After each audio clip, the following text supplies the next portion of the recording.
Asalamu alaikum. Mheshimiwa Rais wa Jamhuri ya Muungano wa Tanzania Daktari Samia Suluhu Hassan, Mufti na Sheikh Mkuu wetu wa Tanzania na viongozi wote wa meza kuu, karibuni sana Dar es Salaam. Nami naungana na wenzangu wote kuwatakieni kila laheri katika siku hii muhimu sana. Mheshimiwa Rais, kwa kweli ukumbi huu umependeza. Nilikuwa namwangalia mzee Kova, nikasema hivi ni yule aliyekuwepo hapa Dar es Salaam. Naona kama watu wawili tofauti, lakini kumbe ni yule. Lakini kana naangalia pia na kamishna Wadhi. Hadi unaweza kaliteta jeshi la polisi bila kujua kama ulienaye ni polisi.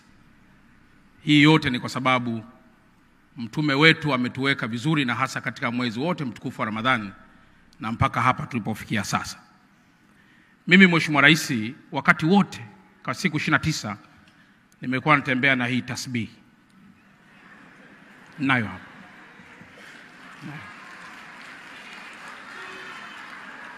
Na pale nyumbani Mheshimiwa Rais, kila wakitaka kuniloga mimi nasema tu Allahu Akbar, Allahu Akbar.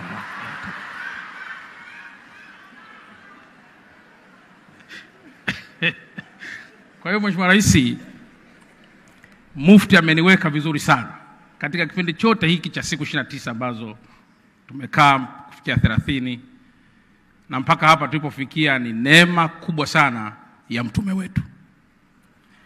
Mheshimiwa Rais, neno langu tu la mwisho, mwaka huu kama wenzangu walivyosema, tunakwenda ni mwaka wa uchaguzi. Na mara nyingi miaka yote ya nyuma tunapofikia mwaka wa uchaguzi, wawekezaji na wafanyabiashara wote wakubwa huwa wanapenda sana kuwithdraw mitaji yao kwa kuhofia taifa kuingia kwenye machafuko. Mheshimiwa Rais, naomba nitumie nafasi hii kwa niaba ya wakuu wa mikoa wenzangu wote kwamba msiogope kuja kuwekeza Tanzania, na wala msiogope kuja kuwekeza Dar es Salaam. Naomba niwathibitishie kwamba katika kipindi ambacho tumejipanga vizuri sana kuhakikisha amani iliyopo inaendelea kutawala na kuwa hivi ilivyo, ni mwaka huu 2025. Lakini msingi wetu mkubwa sio tu vyombo vya dola, hapana. Tumejipanga kuendelea kutoa elimu kubwa kwa Watanzania wote na hasa wa Dar es Salaam na mahali pengine kuhusu thamani ya amani na kulinda taifa letu. Hatuna baba wala mama mwingine wa kukimbilia tutakapochafua amani ya taifa hili. Lakini silaha yetu ya pili ni kutumia viongozi wetu wa dini na taasisi zote kuendelea kuhubiri yale ambayo yanazidi kutuunganisha sisi pamoja na taifa letu. Na mwisho, kuendelea kukuombea zaidi wewe Mheshimiwa Rais, ili usichoke.